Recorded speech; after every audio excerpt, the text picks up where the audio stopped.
Well, I really love this room. I never actually use it for what it was supposed to be used for, and that's for watching television. I really have more to do with my time than watch television. But these three nice windows, which I really like, long, narrow windows, and one of them probably is going to have to come out so that we put a door in there to take us into the garage, which is what we're having done right now. Now, we're not going to use it as a garage. It's going to be used as a workshop. And I'll take you out there so you can have a look at that. And I can share a little with you about the difficulties of working with a Filipino craftsman. So here we are. This is the front of the garage. Now, it will be a very spacious workshop, which I really like. We didn't think of it as the workshop until later. I decided that I would rather be here next to the house than over in the big house, the inn, in which I was going to use the double room, the suite, as a workshop. But it's got a nice tiled floor, and it's all been finished. It really doesn't make a lot of sense. It just what it did at the time. So either one of those windows has to come out for a door and a step, concrete step, either that one or that one. Or maybe this can come out. Now this is into a small room, which we only ever use as a kind of a clutter room, even though it has like a gallery bed. Yeah, you can hardly see into that. See, so we could take that out and have that as the entrance into the house. That's a good possibility. Now, for anyone that's coming over, any foreigner that's coming over will be looking at probably building a house. And there are various problems which could be alleviated, I think, to a degree if you learn the language. Now, I haven't learned the language. I'm the happy hypocrite in that it's possible to get along very, very well in the Philippines, no matter where. Even a young kid on a gas pump will be able to understand what you say in English. So it is taught as a subject in school. And they do very, very well. I try to persuade Filipinos that I wish that I could speak Visayan, in my case, being on the whole. I wish I could speak Visayan as well as they speak English. But of course, they're very shy about speaking the language to someone who is an English-speaking person, even though they shouldn't.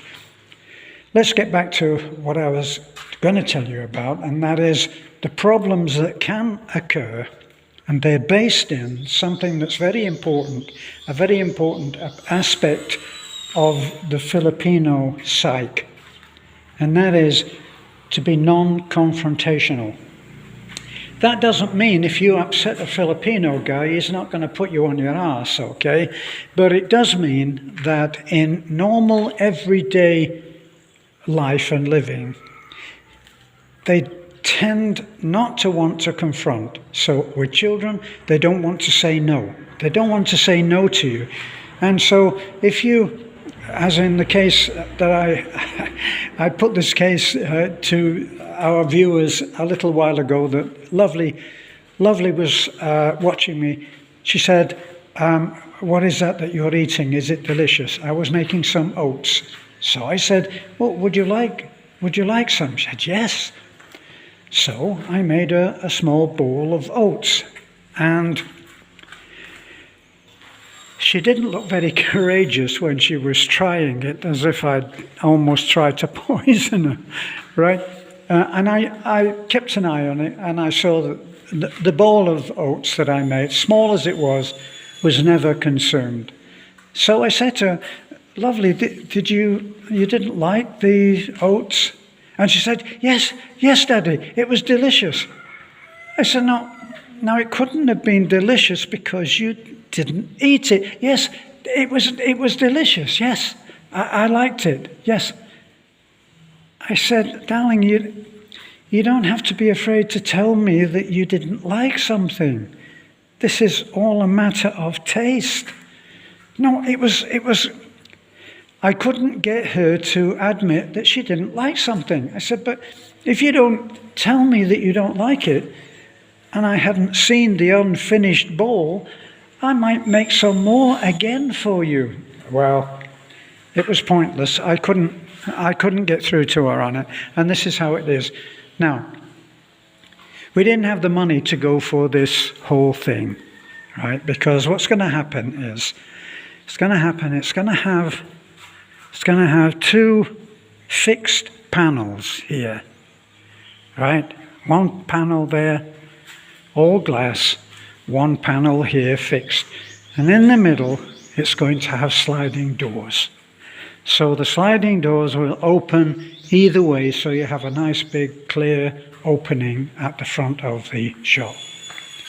So I made a deal, I thought, and I contacted the glass guy and I said, look, if I give you a sum of money now, and then I'll give you, and I worked out a payment scheme of 5,000 payments, twice a month, so it would be, and it was only 35,000 to begin with, right? So yes, he agreed. Yes, we can do that. We'll start tomorrow. And they came in the next day and they put this up in one day, which it's not a hugely complex thing. But he'd taken the measurements down and he worked too. And he asked me, does this look nice to you? I said, looks great. And now we haven't, that was way over a week ago, and we haven't seen him since. So, after about a week, my wife said, I think probably he doesn't have the money to be able to go out and get the rest of the materials. So, we worked out how we could give him another 10,000. And we call him down, comes down to the house, we pay him another 10,000. So, he said, how about Sunday again? So Sunday comes and goes, no work. Monday comes and goes, no. And so it goes on. And now he hasn't been back. He promised that he would. I said, I'll still get you yet another payment of 5,000 this month when my pension comes through. Which, of course, pleased him very much. But it didn't do the job. And now, as a foreigner, of course, I would be tending to go over there, see him, and start talking about, well, contracts, and you said that you would do this, and you haven't done that, and, and tending to be confrontational, and he won't do that. Beth won't have that. She said, no, please, let me approach him, and everything is done with a spoonful of sugar rather than what a foreigner might do and go in and say, what the bloody hell's going on? You haven't seen you for a week. And it would be aggravation. So it's still not resolved. But it must be resolved. And now we're at something of an impasse because with the extra money that we gave him, he agreed that he would come in on Sunday. Here we are on Monday. So it'll be interesting to see how this works out. The unfortunate thing, in many ways, is that he is our neighbour, and he lives literally over there, over the gates. You can see there's a corrugated iron roof and a red roof behind his house. The corrugated is part of his workshop and everything. But you see, what's probably happening is that Beth is correct. He doesn't have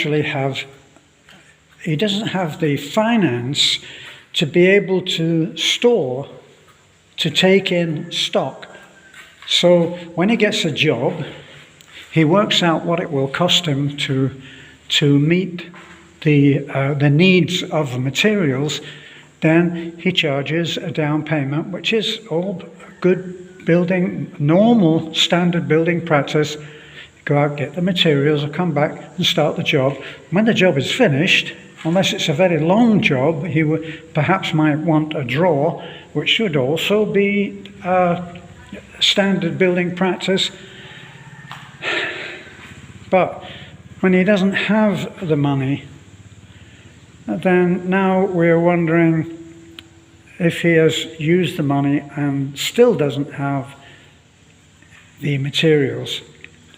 Trouble with that is that we're saying, what if, how about, and it's all guesswork. And because of the reluctance to actually say things which will not be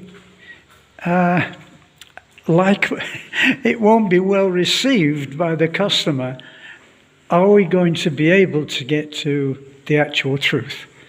Or will he serve up something which will allow us to then go on without any further conflict? It's an interesting situation, one which probably wouldn't arrive normally if you were in the West, because you would have signed an agreement, the down payment would be made, and unless the guy was a crook, everything would go fine. Well, we'll see what happens. Don't forget to like, comment, subscribe. It will help us a great deal if you do, because it generates promotional material being sent out by YouTube. Thanks for being here. Bye for now.